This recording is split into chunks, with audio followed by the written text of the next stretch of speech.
ओम शांति। 13 मई 2023 के ईश्वरीय महावाक्य। पहले सुनते हैं मुरली के मुख्य पॉइंट्स। बाबा ने कहा, आधा कल्प तो तुमने भक्ति की सीढ़ी चढ़ी, अब ज्ञान की सीढ़ी चढ़ते हो और भक्ति की सीढ़ी उतरते हो। जितना ज्ञान की सीढ़ी चढ़ेंगे उतना सदगति को पाएंगे। माया ने तुमको कितना मैला बना दिया था, बाप आकर मैले कपड़ों को साफ करते हैं। आत्मा को साफ करने के लिए तुम्हें लक्ष्य सौंप देते हैं। अभी तुम बच्चे रोशनी में आए हो। जितना जो बच्चा बाप को याद करता है, ज्ञान धारण करता है, उतना उसका अज्ञान अंधेरा विनाश हो जाता है। फिर बाबा ने कहा, अब तुम बच्चों का बुद्धि योग पुरानी दुनिया से बिल्कुल हट जाना चाहिए, क्योंकि तुम आत्माओं को स्वीट होम में जाना है। यह तो अति दुख धाम है। इस दुनिया को भूल बाबा को याद करते रहो तो तुम्हारी आत्मा जो उझाई हुई है वह जग जाएगी और तुम मेरे पास पहुंच जाएंगे। अब मोस्ट बिलवेड बाप और मोस्ट बिलवेड सुख धाम को याद करना है। अपने को आत्मा निश्चय कर बाप को याद करेंगे तो अंतमति सोगति हो जाएगी। इस पुरानी दुनिया से मुख मोड़ लो। अपना तन मन धन सब बाप को दे, नया लेना है। यह है फर्स्ट क्लास इंश्योरेंस। परंतु कोई विरला ही यह व्यापार करेगा। और लास्ट में बाबा ने कहा, बुद्धि में रहे, हम यात्रा पर हैं, अब वापस जा रहे हैं। 8 घंटा भले सर्विस करो, वह छूट है, बाकी टाइम इस यात्रा पर देना है। मुरली सुनकर फिर चलते फिरते योग करते रहो। और अब सुनते हैं महावाक्यों को विस्तार से। मुरली का सार। मीठे बच्चे, लक्ष्य सोप से आत्मा रूपी मैले कपड़े को साफ करो। पवित्रता के मैनर्स धारण करो और दूसरों को कराओ। प्रश्न, कौन सी जादूगरी बहुत फर्स्ट क्लास जादूगरी है, कैसे? उत्तर, ईश्वरीय जादूगरी फर्स्ट क्लास है, क्योंकि इससे नरकवासी से स्वर्गवासी बन जाते, पतित से पावन बन जाते। यह जादूगरी बाप ही सिखलाते हैं। बाबा कहते, बच्चे सिर्फ फॉलो करो तो तुम राजाओं का राजा बन जाएंगे। आत्मा को पवित्र बनाओ तो शरीर भी पवित्र मिलेगा। पुराना तन मन धन इंश्योर कर दो तो नया मिल जाएगा। ऐसा सौदा संगम पर बाप ही सिखलाते हैं। गीत, आज अंधेरे में है इंसान। ओम शांति। बच्चों ने गीत की लाइन सुनी। एक तरफ है सारी दुनिया भक्ति मार्ग वाले, दूसरे तरफ तुम बच्चे हो ज्ञान मार्ग वाले। वह भक्ति की सीढ़ी चढ़ते रहते और तुम बच्चे ज्ञान की सीढ़ी चढ़ते हो, भक्ति की सीढ़ी उतरते हो। बच्चे जानते हैं आधा कल्प से भक्ति की सीढ़ी चढ़नी होती है। जितनी भक्ति की सीढ़ी चढ़ते हैं उतना नीचे आते हैं। फिर जितना ज्ञान की सीढ़ी चढ़ेंगे उतना सदगति को पाएंगे। भक्त भी पहले अव्यभिचारी होते हैं, पीछे व्यभिचारी बनते हैं, फिर बिल्कुल ही अंधश्रद्धा में चले जाते हैं, कुछ भी नहीं समझते। गाते भी हैं, हम घोर अंधियारे में हैं, सतगुरु बिगर घोर अंधियारा है। गुरु तो यहाँ बहुत हैं, अब सच्चा गुरु कौन?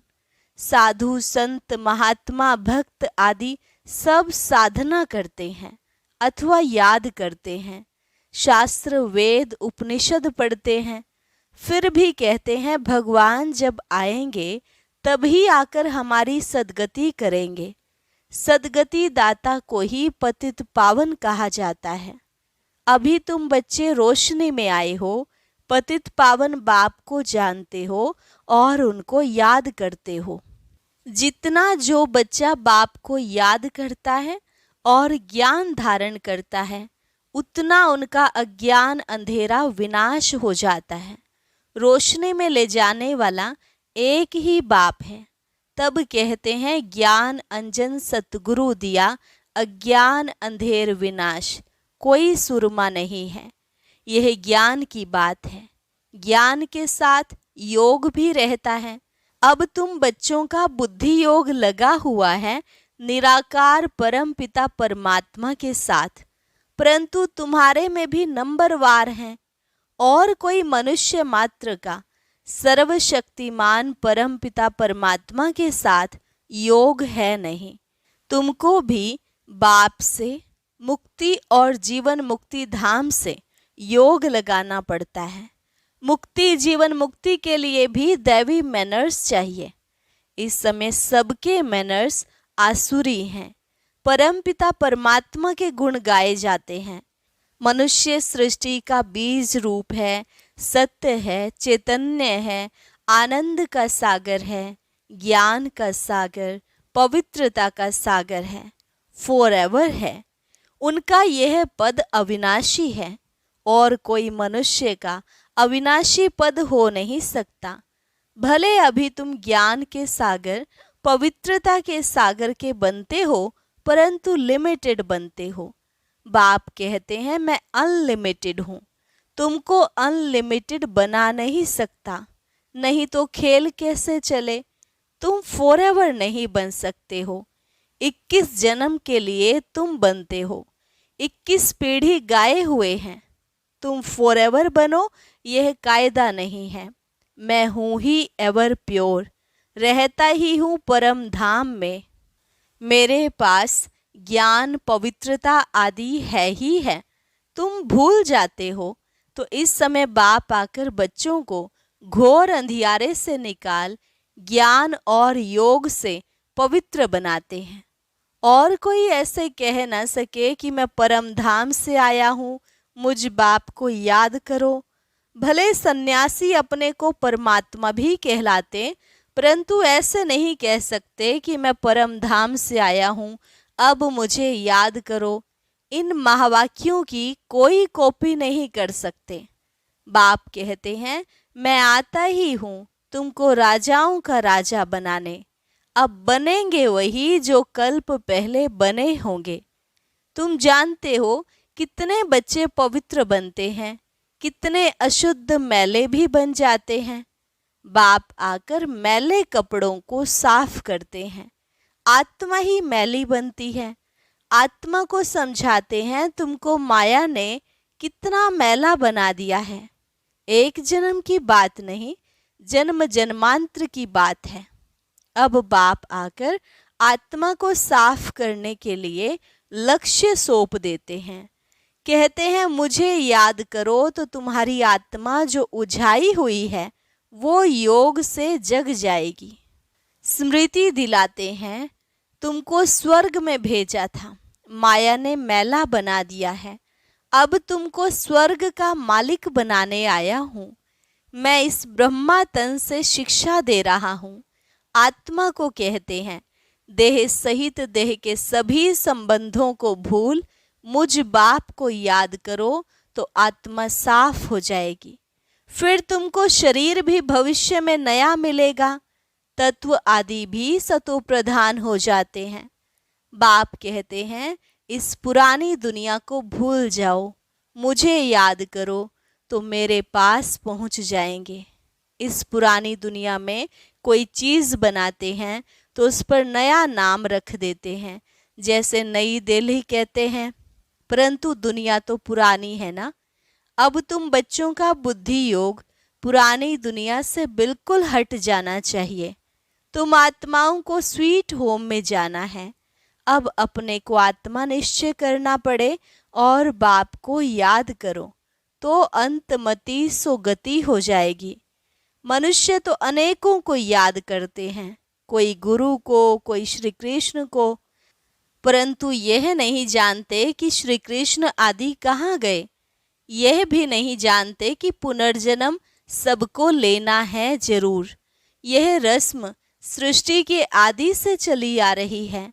सतयुग आदि में देवी देवता थे तो जरूर पुनर्जन्म भी वहां से शुरू हुआ होगा। पहले पहले है श्री कृष्ण फर्स्ट पावन मनुष्य।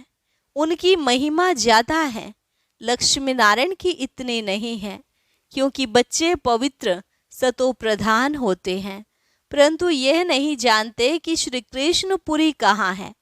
बैकुंठ कहते हैं, परंतु सतयुग का किसको पता ही नहीं है।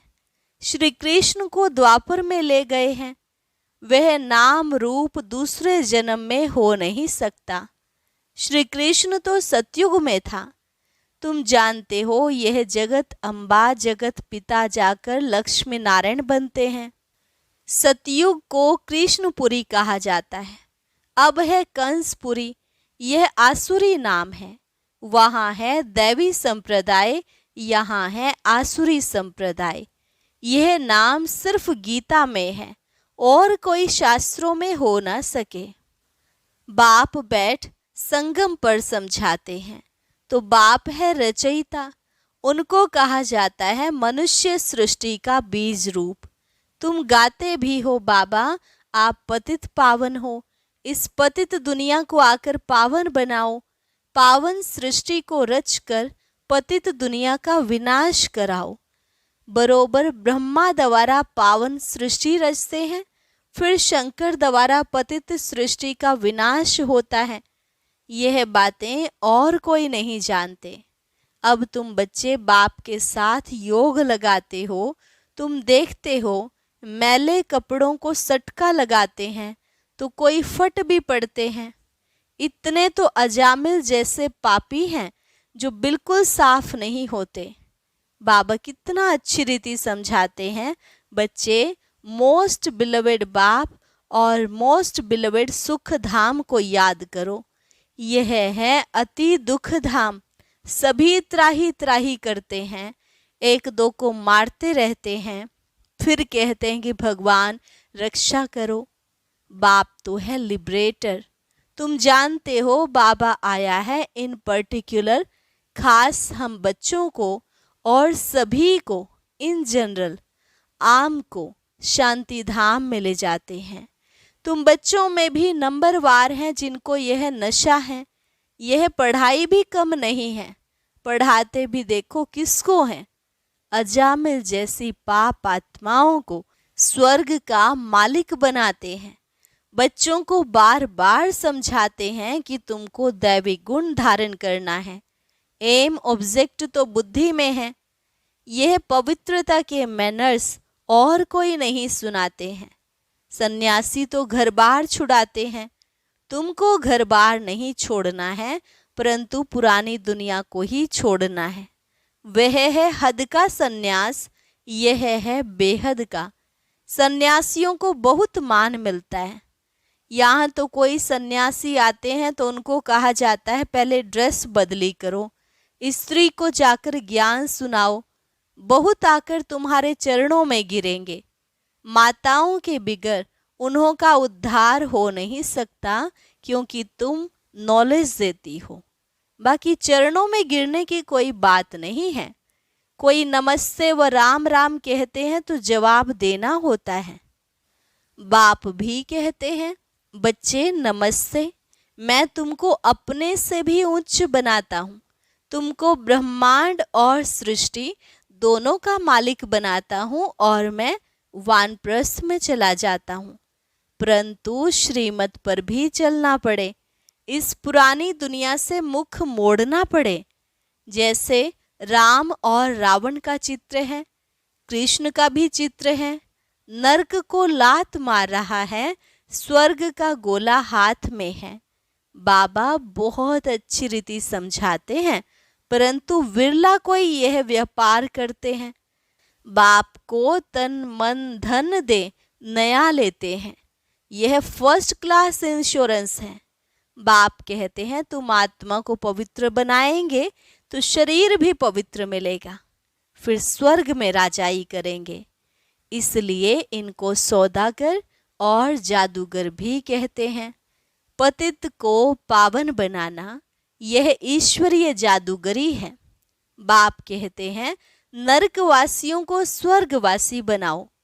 कैसे फर्स्ट क्लास जादूगरी है, प्राप्ति बहुत है। बाप कहते हैं राजाओं का राजा बनो, फॉलो फादर करो। यह बाप ब्रह्मा बाबा अधर कुमार है, मम्मा कुंवारी कन्या है, तो फॉलो करना पड़े। तुम कहेंगे हम भाई बहन बाप से वर्षा लेते हैं। वैसे लौकिक में बहन को वर्षा नहीं मिलता है, भाई को मिलता है। यहाँ तुम सबको मिलता है, क्योंकि तुम सब आत्माएं हो। बाप कहते हैं तुम सबको मेरे पास आना है, फिर तो यह भाई बहन का नाता टूट जाता है। वहाँ है बाप और बच्चों का नाता, इसलिए कहते हैं we are all brothers. Brotherhood है, फादरहुड होता नहीं। सर्वव्यापी के ज्ञान ने बहुत नुकसान किया है। अब तुम बच्चों को बाप को याद करना है, ऐसे नहीं कोई योग में बिठाए। तुमको लक्ष्य मिला हुआ है, मुरली सुनकर फिर चलते फिरते योग में रहना है। यात्रा है, जा रहे हैं। 8 घंटा भले सर्विस करो, वह भी छूट है, बाकी टाइम देना है। मुख्य बात है पवित्रता की। 1-2 को पतित बनाते आदि मध्य अंत दुखी किया है, अब बिल्कुल झाड़ सड़ गया है। बाबा आकर सड़े हुए झाड़ को दैवी झाड़ बनाते हैं। तो अब श्रीमत पर चलो। शिव बाबा भी बात करते हैं तो ब्रह्मा भी बात करते हैं, परंतु तुम जानते हो शिव बाबा हमारा बाप भी है, टीचर भी है, तो सतगुरु भी है। तुम बच्चे भी हो तो स्टूडेंट भी हो, और तुमसे गारंटी करते हैं तुमको वापस ले जाऊंगा। ऐसी गारंटी और कोई कर ना सके। वह तो सिर्फ अपने ऊपर बड़े बड़े टाइटल रख लेते हैं। अब तुमको अथॉरिटी मिली है, तुम समझा सकते हो कि जगत गुरु है एक, वही सबकी सदगति करते हैं। ऐसे सुखदाता बाप को कोई जानते नहीं। अगर बाप को जाने तो प्रॉपर्टी को भी जान जाए। अच्छा, मात पिता बाप दादा का मीठे मीठे सिक्के लधे बच्चों प्रति याद प्यार और गुड मॉर्निंग। रूहानी बाप की रूहानी बच्चों को नमस्ते।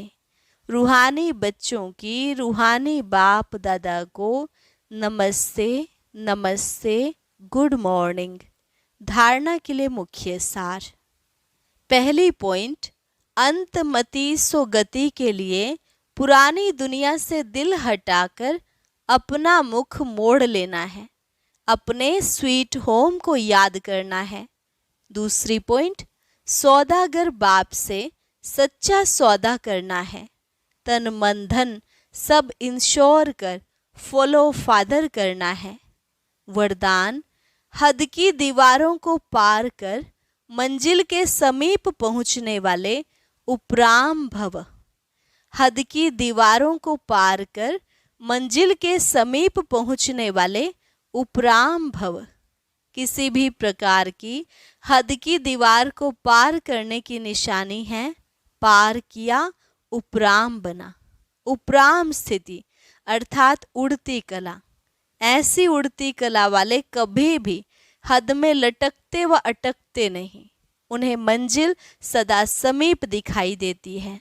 वे उड़ता पंछी बन कर्म के इस कल्प वृक्ष की डाली पर आएंगे। बेहद के समर्थ स्वरूप से कर्म किया और उड़ा। कर्म रूपी डाली के बंधन में फंसेंगे नहीं, सदा स्वतंत्र होंगे।